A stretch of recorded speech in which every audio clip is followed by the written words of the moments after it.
Trečiadienį Druskininkų atgimimo vidurinėje mokykloje paskutiniesiams 64-osios laidos abiturientams nuskambėjo paskutinis skambutis.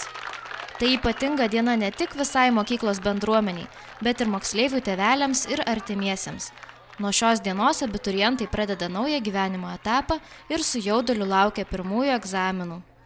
Šiemet paskutinis skambutis ypatingas, nes mes išleidžiam ypatingą laidą, kuri užbaigia tam tikrą mokyklos gyvenimo etapą ir tai tuo šita laida yra unikali, išskirtinė, nepakartojama, savita, nuotaika rami. Išleidžiam į savarankišką gyvenimo kelią 74 abiturientus, kurie baigia mokyklą ir tikiuosi, kad jie įgyvendins savo svajones, padėdami savo artimųjų, savo tėvų, nes mokykla davė, ką jinai galėjo duoti. Kaip jaučiasi patys abiturientai ir didelis šurmulys šiandien mokykloje, nes visame mieste atrodo, kad visi švenčia, džiaugiasi? Žinoma, jiems didelė šventė, nes paskutinė pamoka. Baigėsi jų vienas gyvenimo etapas ir prasidės visiškai naujas, savarankiškas, bet reikės dar įveikti vieną slenkstį, tai yra išlaikyti baigiamuosius egzaminus. Atgimimo vidurinės mokyklos paskutinio skambučio šventėje svečiavosi ir Druskininkų savivaldybės meras Ričardas Malinauskas. Šiemet mokyklą baigia ir savarankišką gyvenimą pradeda jo sūnus Tomas. Ką jaučia, ko gero, šiandien ne tai, kad mero, bet tėčio širdis, kada sūnui nuskambės paskutinis skambutis, reiškintis dar vieno etapo pabaigą ir kito pradžią. Aš manau, kad pirmiausia tai reiškia, kad mano sūnus baigė savo nerūpestingos jaunystės kelią.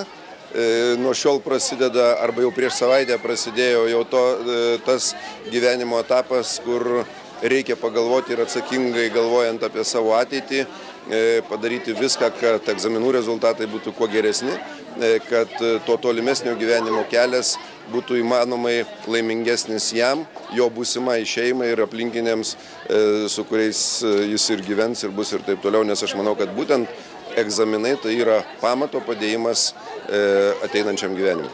O jums pačiam ką reiškia tas skambučio nuskambėjimas kiekvienais metais? Na, pasakyti tai, kad tai prisiminimai, nuo kurių aš norėčiau sugrįžti į mokyklą, nebūtų tai visai tiesa. Aš manau, kad kiekvienas žmogus turi eiti jam skirtų keliu arba jo pasirinktų keliu ir priiminėti sprendimus. Tiesiog paskutinis skambutis reiškia, kad tu nuėjai tam tikrą gyvenimo kelią. Paskutinis skambutis, paskutinė pamoka ir draugiški klasiokų veidai bei šypsenos ilgam išliks abiturientų atminty. Daugelis jų neslėpė susijaudinimo ir sakė savo mokyklą jaučiantis pačius šilčiausius jausmus. Liūdna, nes palieki savo mokyklą, palieki savo draugus, bet visi žinom, kad susitiksim vėliau. Tai... Esate pasiruošę naujam gyvenimo etapui? Nu, kaip čia pasakius, lyg ir pasiruošus, lyg ir nedvejonės šiuo metu. Kaip jaučiatės, vaikinai, ar dreba jums šiandien širdelė paskutinio skambučio šventėje? Nu, kaip galiu pasakyti, tikrai, kad dreba, net baisiai. Vos nesusigraudinau, nes pamačiau, mama labai verkt pradėjo kažko raudot. Nu, dreba tikrai. O kokios emocijos? Ar esate pasiruošę kitam etapui, ar... Nu, tiesiog, kaip čia pasakius, kiek ir pasiruošę, kiek ir ne. Žiūrėsim, kaip egzaminai bus. Nu, tai va. Pasiruošę. O kaip tu jauties, ar susijaudinęs, ar dreba širdelė tau? Labai. Labai dreba. Paskutinė diena vis tiek gaila palikti ir draugus ir mokyklą. O kaip po studijų, ar planuojate galbūt kažkur kitą miestą studijuoti, o gal grįšite į Druskininkus? Studijuoti į kitą miestę, o grįšim, jei bus proga. Aš irgi tikriausiai kitą miestę, bet į Druskininkus tikrai savaitgalį kiekvieną grįšiu. Nu, dar nesijaučia, kad net paskutinės pamokos buvo. Kažkaip dar atrodo, dar eisim.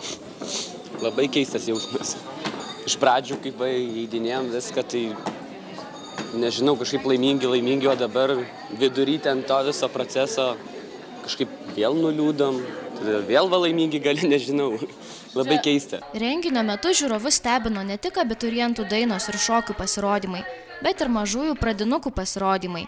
Abejingų nepaliko ir mokytojos Ramunės Karlonienės režisuotas spektaklis, kuriame vaidino patys atgimimo vidurinės mokyklos abiturientai.